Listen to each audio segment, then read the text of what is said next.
Bonsoir mes petits poulets. Nous sommes encore au mois de mai. J'ai oublié, je crois, de vous dire qu'au mois de mai, il y a le challenge de la fantasy sur la chaîne Booktube de Steph de Piketty et sur son compte Instagram. Elle a fait des catégories, des sous-catégories. Bref, si vous aimez lire de la fantasy, allez-y. Griffon et autres dragons. Et plein d'autres trucs. Est-ce que vous avez la main verte? Parce que ça y est, enfin aujourd'hui, il fait beau. Fini le froid à 10 degrés. Fini les plaids. Il y a du soleil, il commence à faire chaud, il va faire très chaud ce week-end. Hydratez-vous. Bref, est-ce que vous avez la main verte? Lui, oui. Le tout petit jardinier de Emily Hughes chez Albin Michel Jeunesse. Alors, je ne sais pas vous, n'est-ce pas Sarah? Mais les dessins me font penser à ceux de Briony May Smith, l'album que je vous avais présenté sur la sirène. Oui, si vous entendez des bruits, c'est Titi dans la cuisine qui range. Bref, c'est passionnant la vie à la maison. Dans ce tout petit jardinier, mais qu'est-ce qui se passe dans cette histoire? Vous voyez, c'est sa petite maison, la maison du petit jardinier. Il est dans un jardin. Jusque-là, vous suivez. Et il commence à faire son boulot. Mais là, on a plein et il est tout petit. Parce que quand on est tout petit et qu'on a un jardin immense, ça fait beaucoup de travail. Oh là, il y a une canette, c'est un peu dégueu ce jardin. Il travaille dur pour entretenir ce petit monde. Et un jour, une fleur. Il découvre une magnifique fleur. Alors dites-moi en commentaire, est-ce que c'est un gerbera? Oui, j'ai découvert ça, regardez ça sur internet. J'ai offert des gerbera lundi à ma marraine. Alors le mot gerbera, c'est pas très chic, mais c'est une fleur très jolie, je trouve ça très cool. C'est un peu comme des marguerites, vous voyez? Rose, rouge, qu'est-ce qu'il y a d'autre? Jaune, orange, je crois. Grosse marguerite comme ça. Bref, est-ce que c'est un gerbera? Est-ce que c'est un magnolia? Eh, magnolia! Bref, on s'en fout. Dites-moi ça. Mais petit jardinier commence à être en burn-out. Trop de boulot, c'est trop. Alors, avec son ami ver de terre, ils font le point. Il est un peu triste. Le ver de terre pionce, lui, déjà dans le lit, tranquille. Il décide de se reposer. Et de se reposer un certain temps. Il dort toute la journée, toute la semaine, tout le mois entier. Et pendant ce temps-là, il y a quelqu'un qui travaille au jardin. On va regarder où il est. Ah, j'ai loupé la page. Il y a quelqu'un qui travaille au jardin à sa place. C'est un peu comme dans le film Chérie, Chérie, j'ai rétréci les gosses. La perspective, là, l'enfant ou l'humain et le tout petit jardinier. Vous vous souvenez de ce film des années 90, Chérie, j'ai rétréci les gosses? C'est un père, je crois, un peu savant fou, et sans faire exprès, il réduit ses gosses à la taille du petit jardinier, à la taille Tom Pouce. Et désormais, ces enfants, je crois, se retrouvent dans le jardin, il va falloir qu'ils rentrent chez eux, affronter des monstres comme le ver de terre qui semble un dinosaure à leur échelle, etc., etc. On va jamais y arriver si je prends autant de temps pour chaque truc. Bref, notre petit jardinier se réveille. Et bien un peu comme au printemps, ça a changé. Les fleurs se sont épanouies, des choses ont poussé. Notre petit jardinier est content parce que il a l'air de rien, mais il est tout pour son jardin. Dites-moi en commentaire, est-ce que vous avez un jardin? Est-ce que vous avez la main verte? Est-ce que vous aimez les plantes? À lire à partir de 3 ans.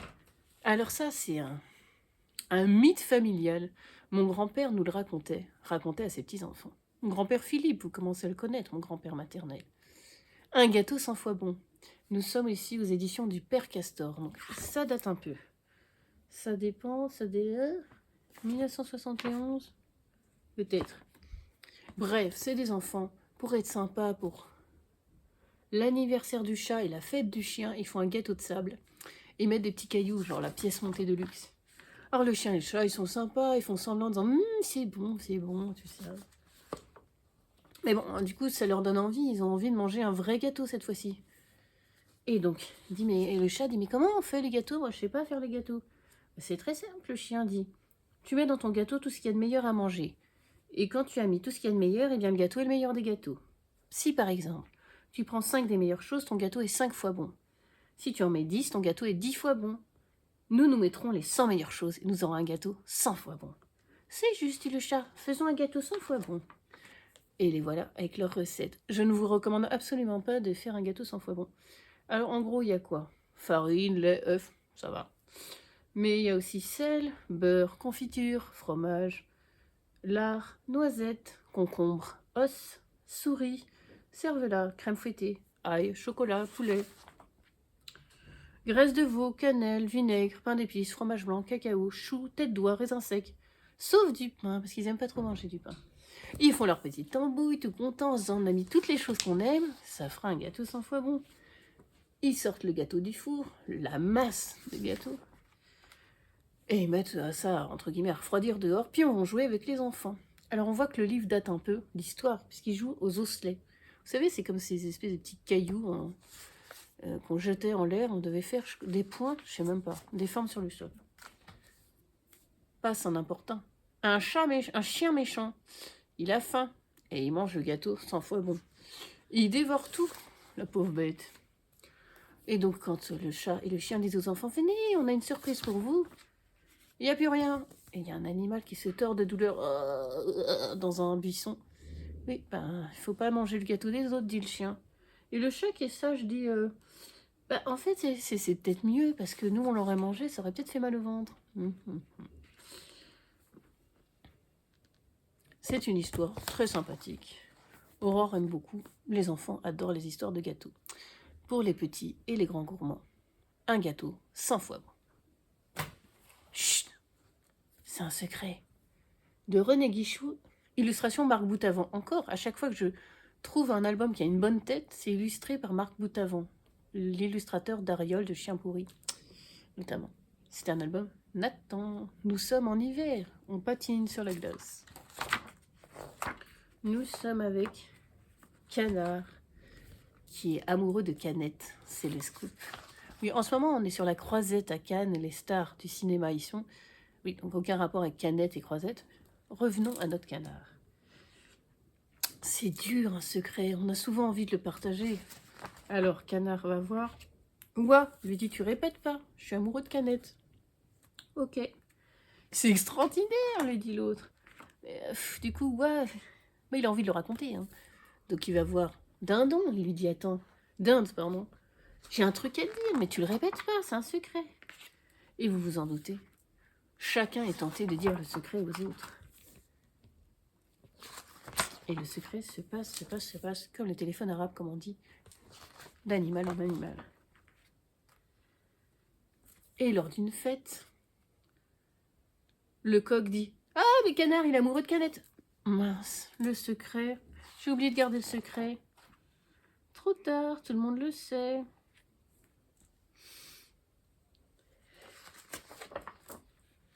Et là, Canard est un peu désolé, parce qu'en plus, il a bousculé Canette. Elle se relève, elle a tout entendu, bien sûr. Elle lui chuchote quelque chose à l'oreille. Et là, Canard, il est tout content. Et là, il décide de garder ce secret-là pour lui-même. Vous aurez deviné le secret que Canette lui a confié. J'allais dire à l'oreille, non. À son petit Canard. Un album Love Love à lire à partir de 3 ans. Peut-être faites-vous partie de ce groupe-là. Basile est un grand timide. De Anne Kim A aux éditions Kiman. Déjà, c'est un album sympathique. Le dessin est assez sobre, assez chic. Nous sommes avec Basile, bien sûr, qui est un crocodile. Mais voilà, Basile a un souci.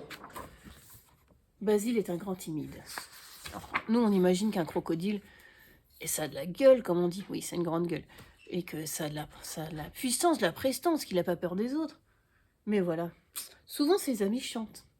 La la la la la la la la la la. Vous chantez ce que vous voulez. Hein. Basile aimerait bien, mais il se dit si je me trompais dans les paroles, et puis si on se moquait de moi, si je leur faisais peur. Blou. Il retourne se cacher sous l'eau. Quand ses amis lui font un anniversaire surprise, c'est trop d'émotion. Blou. Il retourne sous l'eau. Mais un jour, les hérons, ces sales bêtes, les hérons jumeaux, ont décidé de jouer au ballon avec Tortue. Tortue qui est installée tranquillement sur le museau de Basile. Et les hérons, cra, cra. Et là, Basile s'est dit, angoisse, ça n'a pas l'air bien, et je suis pas sûre que Tortue va être contente. Et du coup, il prend son courage, j'allais dire, à deux pattes. enfin 4 pattes, et il dit « Laissez mon ami tranquille !» Et là, elle dit « Oh, pardon, Tortue, j'ai peut-être parlé un petit peu fort, je suis désolée. » Elle dit « Bah merci, merci d'avoir été courageux. » Et le fait d'avoir osé, ça le rend courageux. Il ose un peu plus se montrer. Il a quand même une patte dans l'eau, on sait jamais, ça rassure. Et quand ses amis chantent la la la la la la la la la la, Aurore adore ce passage. Basile se dit, je peux y aller maintenant. La la la la la. Oui, on peut être timide mais ne pas avoir une belle voix. Tortue en est comment elle s'appelle? Grenouille en est un peu estomaquée, Grenouille chef d'orchestre. Il a trouvé sa voix. Maintenant, il saura se faire entendre, comme on dit. Un album pour les timides, pour les musiciens, pour les amis des crocodiles, à partir de 3 ans. Vous savez, l'idole des jeunes, c'est pas Johnny, c'est Aldebert. C'est un chanteur pour enfants. Cet album enfantillage qui date déjà un petit peu, je sais pas de quand d'ailleurs, est assez sympa. Et moi, ma chanson préférée, c'est l'histoire de Pépette le chat. Pépette est un chat qui mange n'importe quoi, un drôle de matou qui mange un peu de tout. Et après, Aldebert énonce tout ce que Pépette mange. Et c'est un peu comme le gâteau 100 fois bon. Pépette mange un tas de trucs un peu dingues. Bref, Aldebert est un parolier. Il écrit des chansons sympathiques, un peu comme Henri Dess de notre enfance. Aldebert est un peu l'Henri Dess de maintenant. Si vous avez des enfants, si vous connaissez des enfants, de... je sais pas, je dirais de 4 ans à 7 ans, après je suis pas sûre que ça les passionne, faites-leur découvrir Aldebert, c'est cool. Alors nous passons maintenant au roman jeunesse, pardon. Les Sœurs Lakota, de Benoît Sévrac, chez Syros. Je crois que Mamie Coco a beaucoup aimé, tu me diras en commentaire. Quand on leur apprend que leur mère va être mise en prison parce qu'elle est encore un problème d'alcool, Barefoot, comment il s'appelle? Barefoot, Santi et Ray, qui ont 16, 10 et 6 ans, décident de prendre la tangente. Barefoot, on l'appelle comme ça parce qu'elle a un pied beau, enfin elle est boiteuse, décide d'emmener ses sœurs de 10 et 6 ans en road trip. Elle est là, 16 ans. Et elles ont des noms un peu originaux. Ce sont les sœurs Lakota. Les Lakota, c'est des indiennes. C'est une communauté indienne. Amérindienne, si vous voulez. Les Lakota vivent dans des réserves aux États-Unis. Et donc, elles décident que c'est pas possible. Si leur mère est emprisonnée, le père n'est plus là, on va les séparer. Les enfants, elles seront placées. Et avec ses sœurs, elles seront plus ensemble. Du coup, Barefoot se dit, c'est pas possible. Elle prend la voiture familiale, elle embarque ses sœurs, 3 trucs, 3 machins. On y va, on va jusqu'en Californie, pardon. Et elles habitent dans le Dakota. Alors, je suis nulle en géographie, mais je pense que ça fait un peu ça. Voilà, c'est un grand trajet. J'ai adoré ce roman. Déjà, je suis passionnée par les histoires d'Amérindiens, d'Indiens d'Amérique, de communautés autochtones, dites comme vous voulez. Parce que ce sont eux qui étaient les premiers Américains, si on veut. Eux que Christophe Colomb aurait découvert, eux entre guillemets, à qui on a apporté pas beaucoup de choix, mais plutôt l'alcool, la maladie, la violence, voilà, des choses que ce peuple-là ignorait jusqu'à présent. Et ensuite, on a créé des réserves. Alors moi, ça me bouleverse, ça me choque profondément qu'on mette les Indiens, les Amérindiens dans des réserves. C'est-à-dire, on a l'impression de les mettre dans un zoo pour Indiens. On vous regroupe là. Voilà, comme ça, vous n'êtes pas trop avec les autres Américains. Et on va essayer, si possible, de vous éradiquer. Comme ça, il n'y aura plus d'Indiens. Et ça se visite, les réserves. Je ne sais pas si vous avez fait ça, mais moi, quand je suis allée au Canada, j'ai pas eu envie de visiter les réserves. Ça m'a mis un peu mal à l'aise. Aux États-Unis, pareil.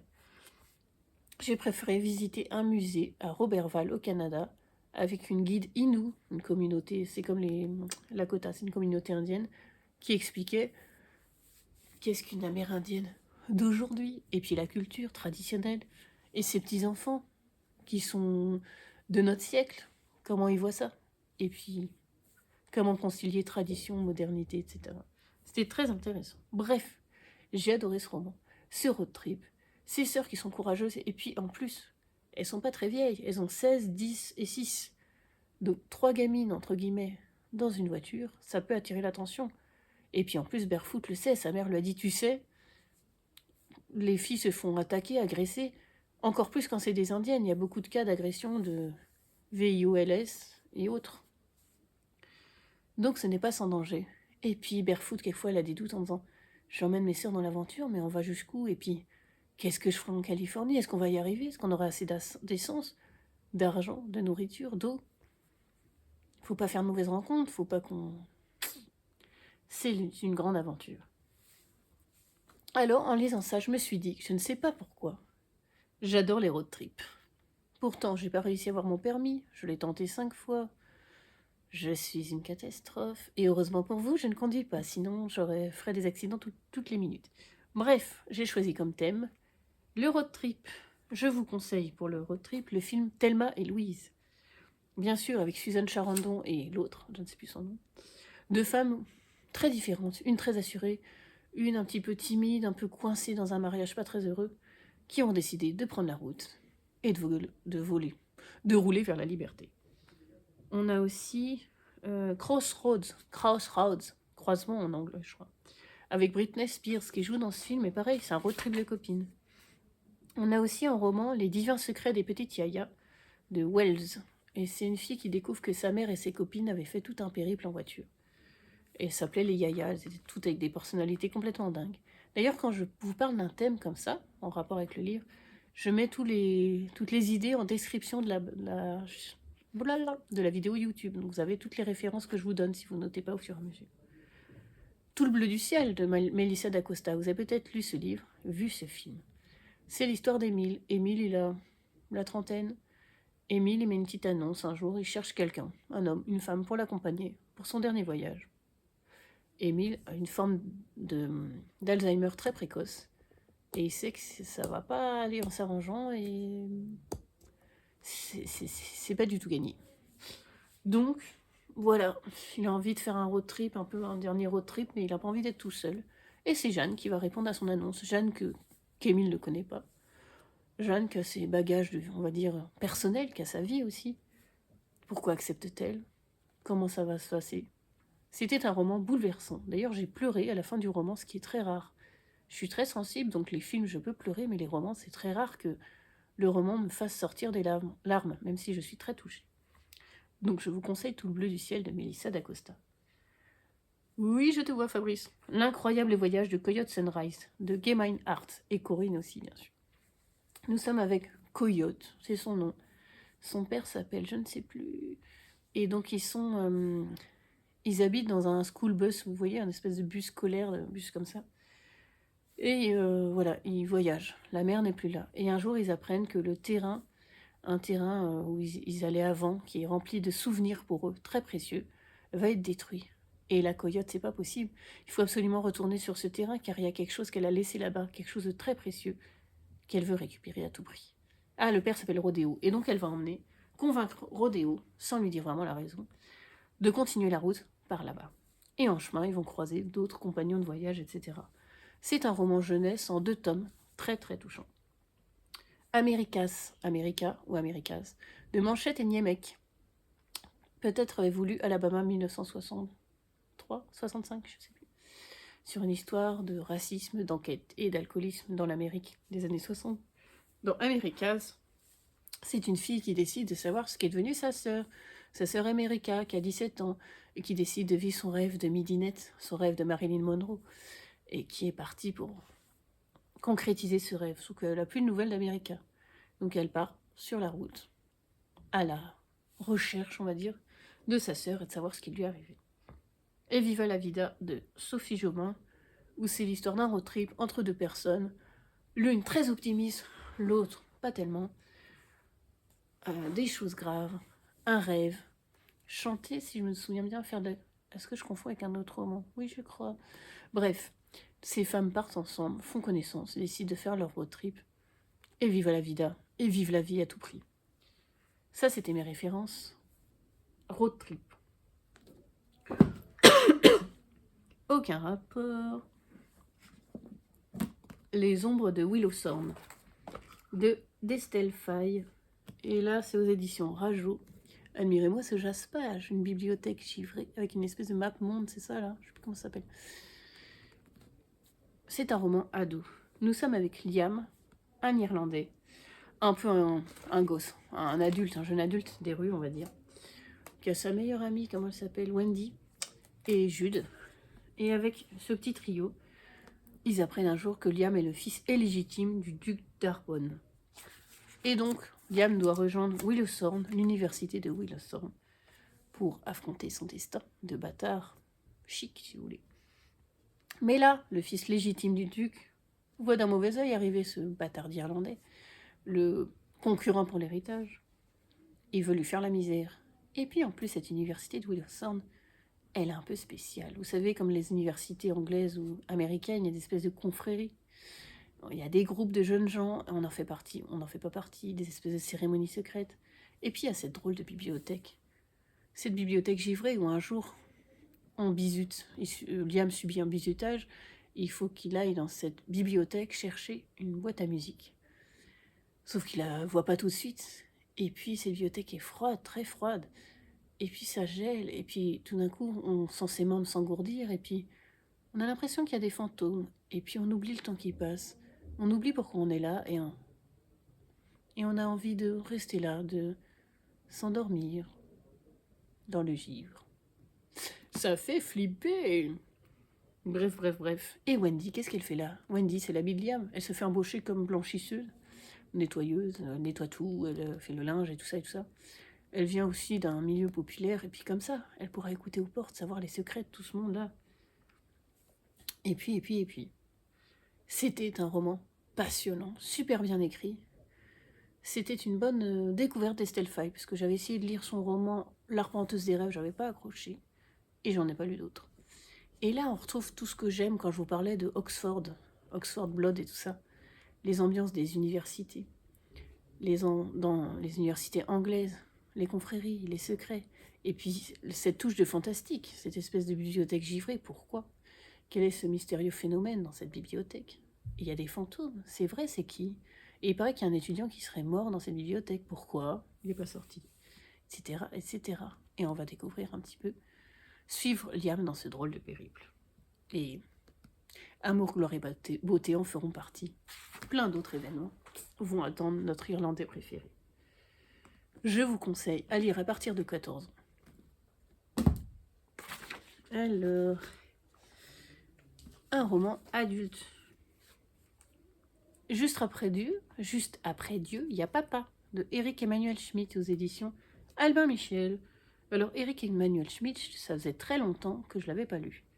Ça vous dit peut-être quelque chose, Oscar et la Dame Rose? C'est l'histoire d'Oscar, qui a environ 10 ans, qui a un cancer. Et puis il y a une Dame Rose qui vient. Une Dame Rose, c'est une dame qui fait partie d'une association qui vient rendre visite aux enfants malades à l'hôpital, puis dialogue avec cette dame, Oscar et la Dame Rose. Ça a été adapté en pièce de théâtre, en BD, en film. L'Évangile selon Pilate. Pilate, vous savez, quand il a demandé au peuple, dans la Bible, dans l'histoire de Jésus, qui est-ce que vous voulez qu'on libère, Barabbas, ce bandit, ou Jésus? Ces deux venaient d'être arrêtés.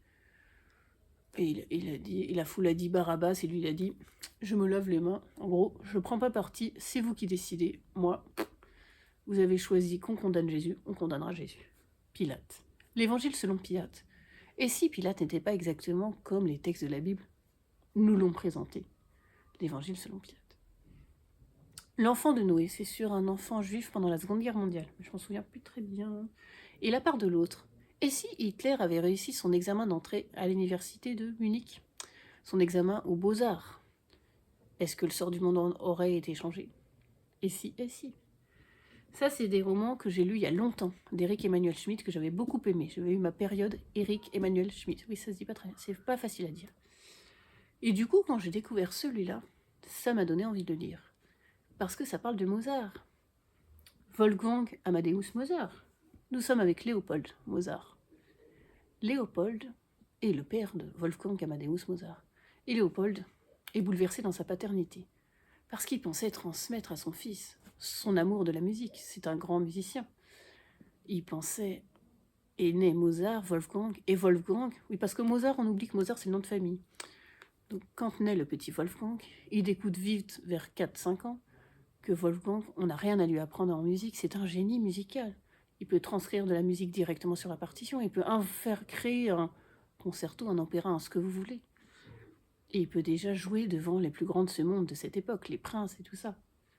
Donc Léopold n'a plus rien à apprendre à Wolfgang. Peut-être qu'il peut transmettre son savoir de père, mais son fils le rejette en disant « T'es le larbin des princes, tu m'intéresses pas ». Et le roman commence, Léopold est un peu aigri. C'est un vieil homme aigri. Oui, les voisins font un peu de bruit. Est un vieil homme aigri qui se demande pourquoi il n'a plus de nouvelles de son fils. Est-ce qu'il a quelque chose à apprendre? Est-ce qu'il a raté son éducation? C'est un, vous aurez compris, un roman sur la paternité. Thème de la paternité. Vous connaissez ces chansons? Mon vieux, de Daniel Guichard. C'est Daniel qui rend hommage à son père, son vieux, qui travaillait beaucoup, qui faisait de son mieux pour ramener des sous à la maison. Mon vieux. Le fauteuil de Sardou. Rassure-toi, mamie Coco, je ne vais pas chanter, je sais que tu n'aimes pas Sardou. Dans le fauteuil, Sardou explique que c'est la figure paternelle dans le fauteuil impressionnant. Parce que Sardou, dans sa vie, quand il a commencé à vouloir être chanteur, son père ne voulait absolument pas en entendre parler. Puis il a découvert la voix de son fils, et puis... Papa Outé de Stromae. Stromae, dans sa vie personnelle, eh ben son père a foutu le camp, entre guillemets. Donc il sait pas, papa où es-tu, papa où t'es. Ça avait eu beaucoup de succès. Mais le texte était quand même assez émouvant, quelque part. Father and Son de Cat Stevens. Ce n'est pas un chat qui s'appelle Stevens qui chante, mais dans Father and Son, alors c'est en anglais, je connais pas tout, mais c'est une très belle chanson sur le rapport père-fils. En livre, La vie en chantier de Pete Fromm, dont je vous ai parlé, c'est l'histoire d'un couple qui décide de construire sa maison, et puis elle devient enceinte. Elle tombe enceinte, pardon. Et puis elle accouche, et puis on perd la maman, et reste le bébé, et reste le papa, qui est veuf, et tout jeune papa. Comment faire alors que cette vie est en chantier? Et à ce bébé qu'il faut accompagner, qu'il faut élever. Un roman bouleversant, qui avait fait écho dans ma vie personnelle à une de mes cousines issues de Germaine, à qui on a détecté une tumeur au cerveau quand elle était enceinte, qu'on a fait accoucher en urgence, qui a eu sa petite fille, qui est morte 2 semaines après. Et donc son mari se retrouvait comme dans La vie en chantier, jeune papa, veuf, horrible, bouleversant. Donc La vie en chantier de Pete Fromm.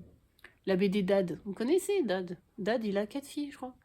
4 mamans différentes. Et puis Dad, il se prend pour une star. Dad, c'est un acteur. Il aimerait bien percer, mais il est complètement nul. Et chaque fille a son caractère. Ça va de la plus grande qu'à quoi? Je sais pas trop quels âges elles ont. Peut-être 15 ans au dernier bébé Béatrice.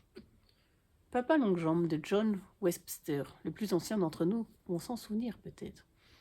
C'est l'histoire de Judy. Je crois qu'elle habite en Amérique. Et Judy, elle est à l'orphelinat, elle ne connaît pas ses parents. Puis un jour, on lui affecte un parrain, un mécène, un monsieur riche qui a décidé de donner de l'argent pour que Judy puisse étudier dans une université ou je sais plus, sortir de l'orphelinat, aller dans une université, faire des cours de basket, enfin, faire sa vie, quoi. Et donc ce généreux bienfaiteur, elle ne l'a aperçu qu'une fois, de loin, une ombre, avec des longues jambes. Ça sera Papa Longue-Jambe. Désormais, elle écrira régulièrement des courriers à Papa Longue-Jambe pour lui raconter son quotidien. C'est hyper drôle, c'est hyper touchant. Il y a eu un film. Et enfin, 2 films que je vous conseille. Taken, avec Liam Neeson. Hein, mamie Coco? C'est l'histoire de, je ne sais plus son nom, Liam Neeson. Sa fille l'appelle, sa fille américaine va à Paris. Et quand elle appelle, elle sent qu'il y a un problème. Elle est en coloc avec une copine, elles habitent dans un appart. Et là, le père lui dit, ma chérie, tu vas te faire enlever. Taken, être pris, en anglais. Et là, la fille se fait enlever, la copine aussi. Et le père, je ne sais pas pourquoi il a deviné ça d'ailleurs. Fait-il partie de la CIA ou un truc comme ça? Désormais, il va falloir qu'il retrouve sa fille. Il est prêt à buter tous ceux qui s'opposeront, qui seront sur son chemin. Un film d'action bien adrénaline. Madame Doubtfire avec Robin Williams. Éternel ce film. Nous sommes avec Daniel. Daniel est doubleur de dessin animé. J'ai toujours voulu faire ça. Et Daniel, il est pas très sérieux, il fait rigoler, mais il fait un peu n'importe quoi. Il se fait virer de son boulot. Et puis, à l'anniversaire de son fils, c'est tout moche. Il ramène un gâteau en forme de ballon de foot, c'est super. Mais tout un petit zoo, un petit âne, un cheval, il y a une chèvre. Et sa femme en peut plus, sa femme qui est carrée, sa femme qui gère beaucoup de choses, qui est un peu le cerveau raisonnable du couple, en peut plus et décide de demander le divorce. Et là, c'est le drame pour Daniel, parce qu'il adore ses gosses, il adore son garçon, qui a quoi, 14 ans, sa fille qui a 12 ans, et la petite Mathie qui a 8 ans. Et il dit, c'est pas possible, je peux pas ne plus voir mes gosses. Et donc, il a une idée géniale. Il se doute que sa femme aura besoin d'aide. Et donc, sa femme met une petite annonce pour recruter une gouvernante pour ses enfants. Et Daniel, qui est très doué, qui est doubleur, n'oubliez pas, doubleur professionnel, va se faire aider de son frère artiste et va devenir Madame Doubtfire. Mrs. Doubtfire, une gouvernante sans reproche, tout bien sous tout rapport. Gouvernante à l'anglaise qui va correspondre exactement aux critères que son ex-femme souhaite. Et il va se faire embaucher comme Mrs. Doubtfire. Désormais, habillée comme une mamie gouvernante, il va s'occuper des enfants. Mais il ne faut pas que les enfants s'en rendent compte. C'est un film très drôle, très touchant, très humain, que j'aime beaucoup revoir. Une petite pause goodies, une petite pause tisane. Merci Isabelle, qui m'a offert ce magnifique mug licorne. Voilà, comme ça vous entendez le glou-glou, c'est charmant. Je sais pas comment on boit poliment. Vous imaginez la reine d'Angleterre, comment elle buvait son thé sans faire gloupsi. Je remercie Corinne, qui m'a offert ce carnet magnifique avec jaspage. Déjà, critères de carnet respectés. Élastique. Ligne. Et en plus, jaspage. Un très très beau carnet pour un mois de mai fleuri.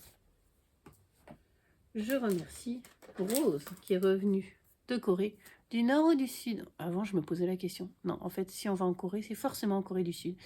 Dans le Nord, c'est pas très accueillant. Hein. Je vous conseille pas. Des petits stickers chats, trop mignons. Parce que les Coréens aiment beaucoup la papeterie, je crois. Un petit stylo rose. Un carnet Muji. Alors ça, c'est japonais, je crois. C'est une marque qui fait des carnets papier tout doux avec des lignes. Petit carnet. Je remercie Mamie Coco qui m'a envoyé ce cahier de coloriage.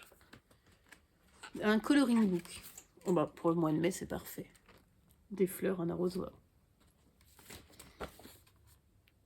Voilà, mes petits trucs très délicats à faire. Comme je suis d'une délicatesse dingue, ça va être affiné. Je remercie Rose qui m'a apporté ce petit bonbon chocolat café de Corée. Et enfin, je remercie moi-même qui m'a offert grâce à ma carte Yves Rocher. J'ai eu cet échantillon. Glow Energy. Yves Rocher. Crème booster d'éclat, capucine orange et vitamine C. Illumine, repulpe, lisse le grain de la peau. Tout type de peau. Donc je serai glow maintenant. Glowy. Et j'ai craqué, vous savez mon amour pour les crèmes hydratantes. Pour Hydra Water Plump. Il y a des pubs dans le métro. Cette nouvelle crème d'Yves Rocher. Grand soin, hydratation intense. Je vous montre sa tête. Je ne l'ai pas encore testé, mais je vais bientôt tester. Alors j'adore parce que quand on ouvre, vous avez vu, ça fait une espèce de petite fleur, c'est mignon. Yves Rocher est une marque que j'aime bien et souvent c'est clean si vous cherchez des compositions correctes pour votre peau de rêve, votre peau glowy. Voilà, voilà. Et donc j'enchaîne sur le dernier roman qui n'est pas le plus drôle, mais qui est vraiment un vrai coup de cœur. Alors, N'oublie pas de sourire, de Christine Higgins, aux éditions HarperCollins. C'est une dame qui l'a rendu à la bibliothèque. Il l'a rendu auprès de moi pour que je fasse le retour du livre, on s'en fout. Et je me suis dit, ça a l'air feel good. Pas tout à fait feel good, mais très bouleversant. C'est un roman adulte, j'ai oublié de préciser. C'est Joshua. Joshua, c'est un jeune veuf. Sa femme Lorraine, au bout d'un an de mariage, à 29 ans, a appris qu'elle avait une maladie incurable. Une maladie au poumon. Et donc, suite à son décès, Joshua est dévasté. Comment exister après que l'amour de sa vie soit parti? Cette pétillante, cette douce, cette magnifique Lorraine. Et Lorraine a une superbe idée. Elle a décidé de confier des lettres à sa meilleure amie Sarah. Comme ça, chaque mois, Sarah apporte à Josh, une lettre de Lorraine. Pour un mois après sa mort, 2 mois, 3 mois, 4 mois, jusqu'à 1 an. Et chaque mois, Josh a le même rituel. S'assied confortablement, prend un petit verre de vin, je sais plus quoi, et il lit la lettre de Lorraine. Lorraine qui n'a pas envie que son Josh se laisse complètement abattre. Parce que Joshua, c'est un peu un petit ours en fait. Et Lorraine était l'être pétillant du couple, l'être lumineux, l'être solaire. Josh était l'être plutôt discret, un peu renfermé. Charmant certes, mais elle s'est dit, il va pas s'en sortir sans moi, il faut que je l'aide. Et donc dans cette lettre, on découvre qui était Lorraine et on découvre ses conseils. Dans chaque lettre, il y a quelque chose à faire. Première lettre, eh ben tu vas aller faire des courses. Eh ben oui, tu vas pas rester à te morfondre chez toi, va faire des courses. Truc tout simple. Et on a aussi les lettres que Lorraine écrivait à son père, puisque Lorraine a perdu son père assez tôt, et c'était un peu vraiment son confident. Et donc dans ces lettres, elle décrit petit à petit ce qui lui arrive, la maladie, etc., etc. Et dans ce roman magnifique, les personnages sont tellement vrais, sont tellement réels, on a l'impression qu'ils ont existé. On découvre tout le parcours de deuil de Josh. Et les lettres, on a envie de les lire à chaque fois, de savoir ce que Lorraine va lui concocter pour le mois d'après. C'est un roman magnifique et bouleversant qui fait environ presque 500 pages, mais ça se lit très bien. Alors, vous en doutez, le thème du deuil. Je vous ai parlé de La vie en chantier de Pete Fromm, mais voilà. Bon, après, il y a sûrement plein d'autres romans et de films sur le deuil. Mais c'est un roman qui ne se morfond pas dans la tristesse, puisqu'on découvre les personnages, on découvre Lorraine, on découvre Josh, on découvre Sarah, on découvre Jen, la sœur de Lorraine, les parents de Lorraine, et Josh, il a peut-être des amis, et qu'est-ce qu'il fait comme métier? Et puis, est-ce qu'il avait des rêves? Est-ce qu'il va renoncer à tous ses rêves, et puis il va arrêter de vivre parce que d'avoir de la joie, tout simplement d'exister, puisque Lorraine n'est plus là. Oui, j'ai mal au genou. Je vous conseille ce roman, qui n'est pas du tout glauque, qui est plutôt un roman porteur d'espoir. N'oubliez pas de sourire. Bon, écoutez, mes petits poulets, j'ai beaucoup parlé. Ma tisane est tiède. Je vous laisse. À bientôt.